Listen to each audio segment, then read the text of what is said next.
Last time on Babs Bear Talk. So no, I wanted to talk with you guys though. I think last night at church I may have annoyed the pastor.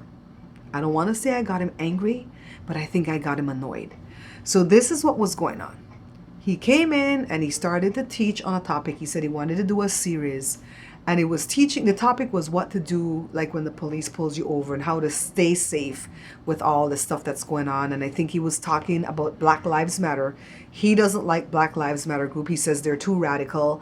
I know there's a bit of radicalism going on within that group to a degree, but to a minor degree for the most part.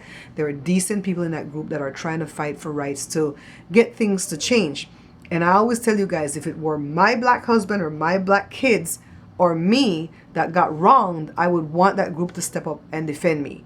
So I'm all for Black Lives Matters. I've said it. I'm not going to be wishy-washy about it, okay?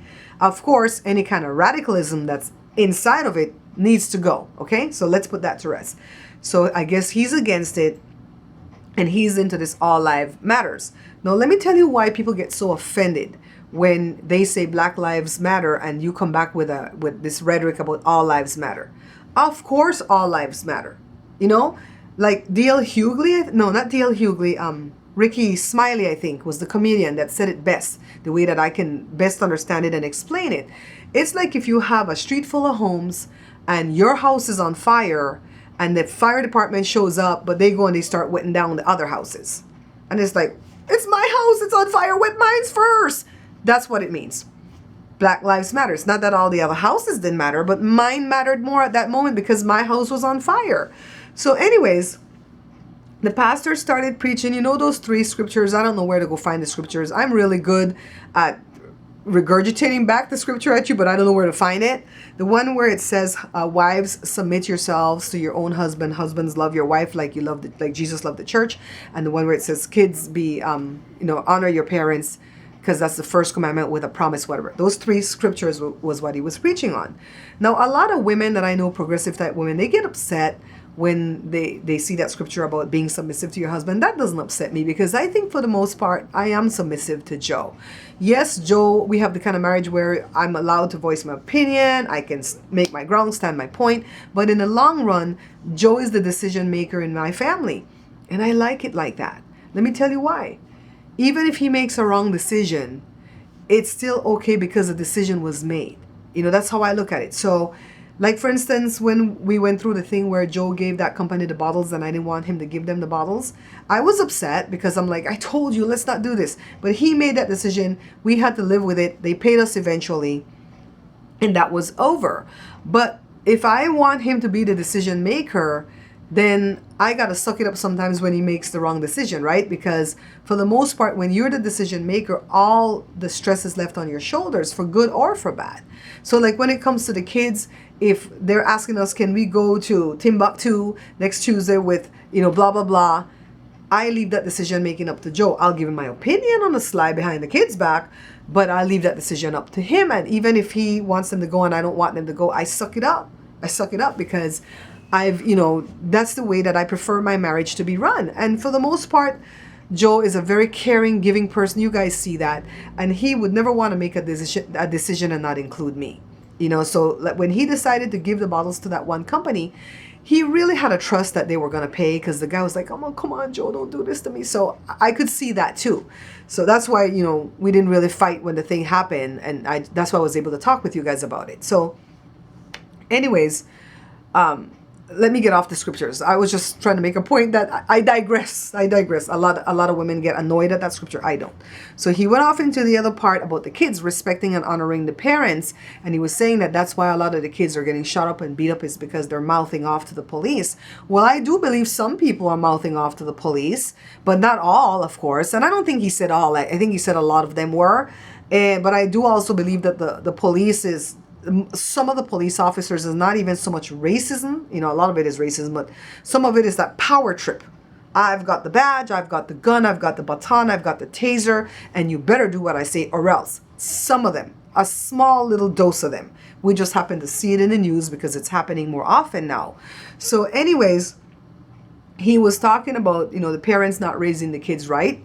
I agreed with him. I didn't say nothing, but I agreed in my spirit because Jory works with children and he sees that the children that come to the city program, the after school program, versus the children that come to kinder care, because he worked at both places, that they're really apples and oranges. The ones at kinder care are really, really bad little kids, and the ones in the school program are really, really decent little kids. So he was wondering if it's the way they're rearing the kids and stuff, but I think it's more of the school district will kick them out the program if they don't toe the line.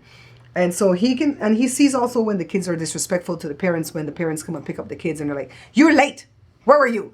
And George's like, "Oh, Lord Jesus, I would have lost my teeth though." So anyways, the pastor was going off on that tangent.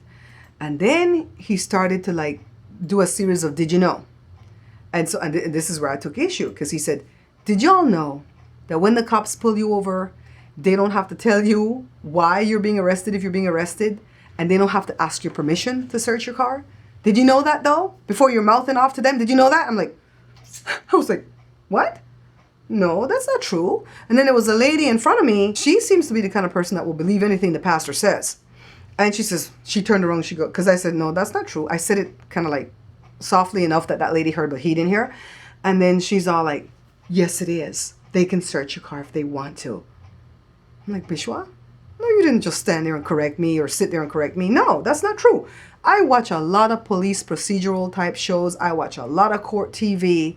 When I'm here at the shop, I only get channel 2 to 13. So I watch Judge Boss Ross, Judge Mathis, Judge Judy, Judge Mullian. Who else, Joe? Hot Bench. You name it, I watch it, okay? So, and I read. I read a lot, so I know that that's not true. Like, for instance, when they didn't, I don't want to say they pulled Joe over, because you guys heard the story. They didn't pull him over. He was at the side of the road. But when they came up on him saying that he fit the description of a bank robber, Joe had the right to tell him, "No, you can't search my car." But why would he? He was not guilty. He didn't have any contraband in the car. So search my car. Let's clear this up. I'm not a bank robber. So it's like, no, he's not saying right, God. He's not saying right. So he lost his mind and he opened the floor to questions and comments. Normally he'll do that at Bible study, from I'd say 90% of the time at Bible study he'll do that, but never at church. But it was Palinki yesterday evening. I think people were taking the day off because it was hot. Well, I wanted to go because I know they always turn up the air in the church. So I figured a good 2 hours of some cold air would do me fine, because it was like 110 degrees yesterday. So who stood up first, Joe? The assistant pastor, right? The assistant pastor talked first, right? So that elder got up and said, "Pastor, don't they have to have probable cause?" And he was like, "No, because think about it. If they think that you're a drug dealer and they pull you over because they think you have drugs, they don't want to tip their hands and give you their intelligence." I'm like, no. They can't pull you over because they think you have drugs. They have to pull you over because they see you smoking the joint, or you did a traffic violation or something. Now if they see the contraband in the car or smell it or something, then that's probable cause. So I'm like, no, this is not right. So he preached for another 5 minutes, going off on his tangent. Then another lady raised her hand and she's like, "What about illegal search and seizure though? That's not right?" And then he went off about the fact that they can do that. They can search and seize the car. So I'm like, no, I can't. Usually he'll say some type of rhetoric and I'll just sit quietly. I couldn't this time, guys. I just couldn't. You get to the point in your life where, you if you hear bad doctrine, you have to correct it. And if you hear erroneous teachings, you have to correct it, right? And I'm not a know-it-all. You guys have spent a lot of time with me. I'm not a know-it-all. I know some people that are know-it-alls, but they just happen to know it all. They're very smart, they know it all, and they become know-it-alls. And I know some people that are dumb that are know-it-alls. I am not any of those. So I raised my hand to Joe's chagrin. Joe was petrified. Joe was like, "Put your hands down. Don't tell this man nothing." Joe, where you going, man? So are we still going over to, what's his face? Yeah. Okay, so let me finish up the story because Joe and I are going to go on a trip. So anyways, I raised my hand, took them 5 minutes to give me the mic. And I stood up and I said, "I want to answer. I don't have a question. I have a comment. I want to answer the elder's question and I want to answer the sister's question." I don't know if he got mad because he felt he already answered it. The answer wasn't correct. So I said, "The cops don't have a right to search your car without your permission if they don't have probable cause. And probable cause is not them pulling you over for a broken taillight or a traffic stop or some type of traffic violation or speeding or whatever. That's what they pulled you over for. They have the right to pull you over for any of that. Now, when they pull you over, the only time they have the right to search your car without your permission is if they see contraband, smell contraband, or you confess to them that you have contraband. I think the part with exigent circumstances is if they pull you over and they hear a banging in your trunk. Now, that's a circumstance where they need to search your car without your permission because you got somebody in the trunk. And let me digress a minute and tell you guys, Diana, I know you're listening. You know about the killer. If I ever get kidnapped and I'm in somebody's trunk, the first thing that I'm going to do is break out the taillight because that's what they teach you in escaping the killer classes, okay? There's such a thing. They used to have it in the elementary school. I kid you not, it's not called that, but they were teaching the kids about how not to go with strangers, stranger danger, all that foolishness. And by the way, I think stranger danger did a lot of bad for our kids because they think strangers are anybody that looks weird. Stranger is anybody that you don't know, right? So anyways, if I'm in the trunk of the car, I'm going to break out the taillights and I'm going to put my finger, toe, whatever I can put out the taillight, a red flag, take off my underwear, shake it out there, whatever, so the cops can pull over that car. So I want the cops to keep pulling us over for broken taillights. That's not driving while black or whatever. If my taillight is broke, it's broke. Pull me over, officer, because if I'm in the trunk of that killer's car, I want you to find me, okay? So I'm not saying you can't pull me over for that, but you can't search my car if I don't give you permission. When they asked Joe, could we search the car? Well, they didn't ask Joe. Joe offered, search my car. I don't have any bank robbery money in there. So anyways, that's all I said.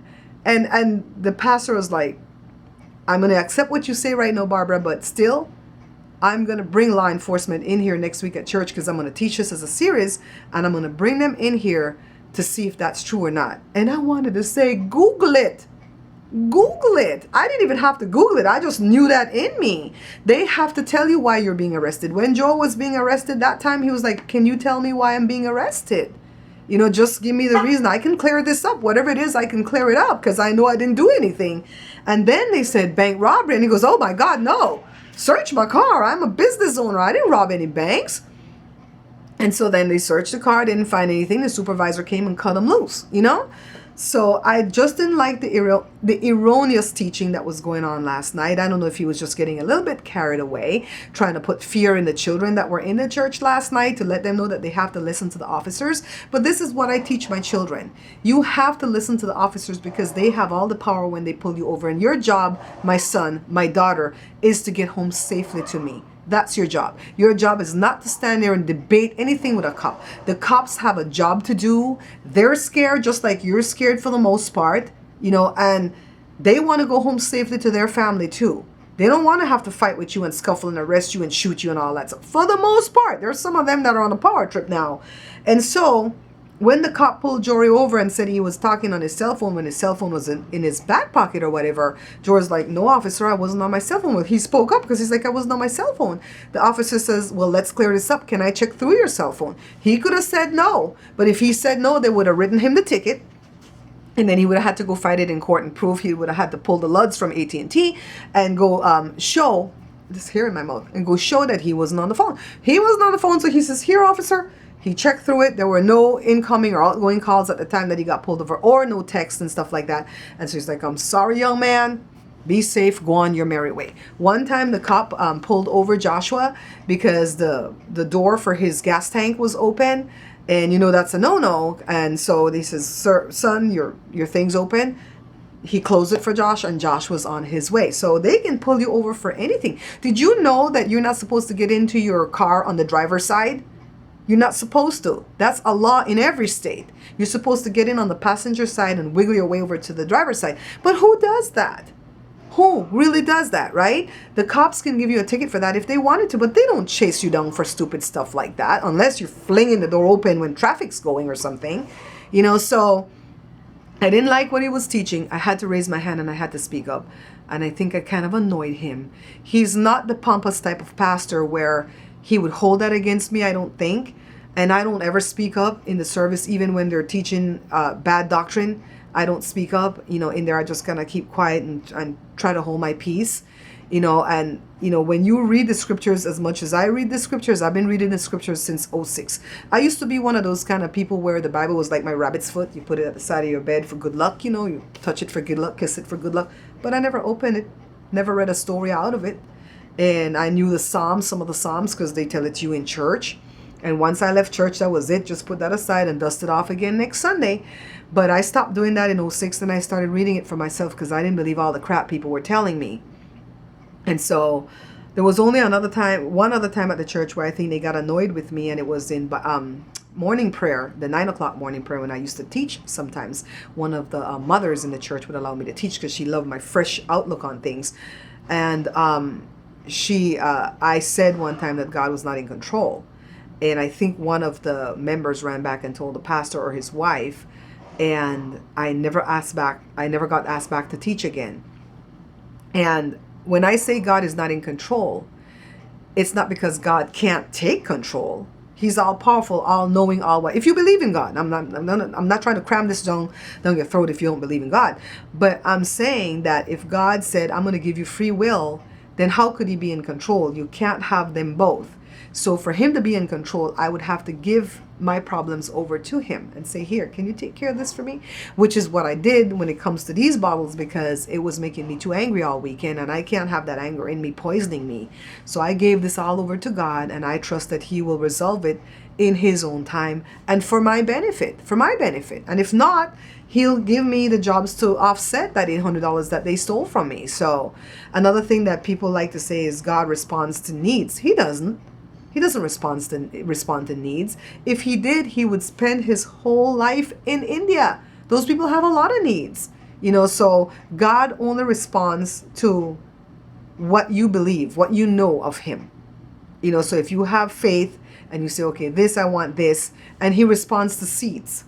He responds to your seeds. Like you say, I'm going to sow the seed. Seed doesn't always have to be money. Don't let these pastors keep tricking you. Seed can be a listening ear. Like my friend has a problem and I bend my ear and I listen and I console that friend. That's a seed, and the Lord blesses all of that you do. And charity and all the stuff that you do to help the brethren, God blesses that back into your life over and over and over again, okay? So, anyways, I think he's annoyed. I think he may have gone home and Googled it. Joe and I came to a bottle makers, guys.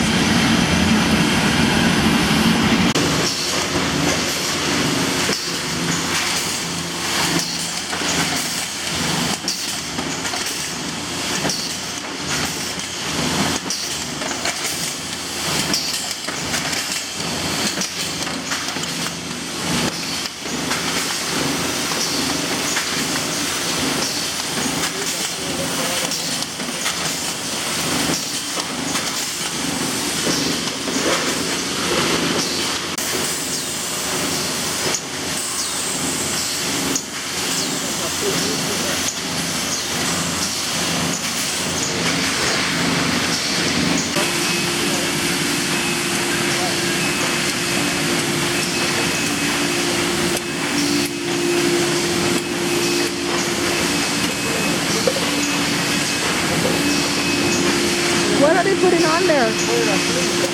Huh? A sleeve, okay. I'm like, that got printed fast.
Cool. That was a lot of fun, right? So, this is a different bottle maker than the one that we took you to before. This one's called Container Options. And that guy's a really, really nice guy. And he always makes time for Joe when Joe comes by.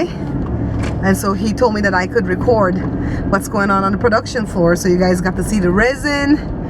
And then you got to see how the machine makes the bottles and it comes out of the mold. And it comes down and the tail end gets clipped off.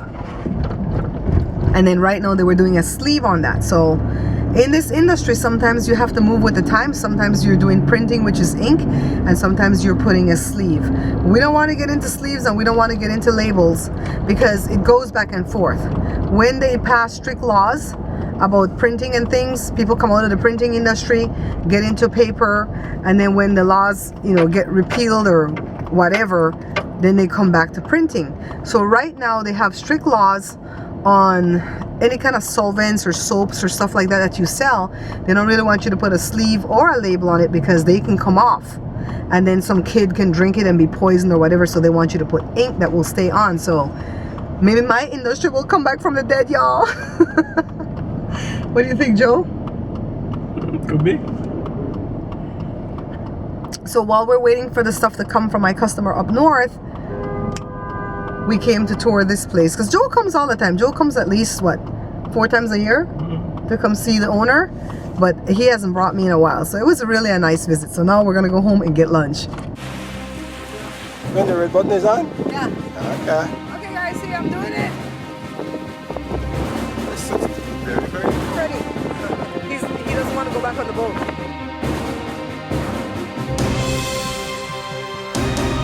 Splash. Splash? Yeah.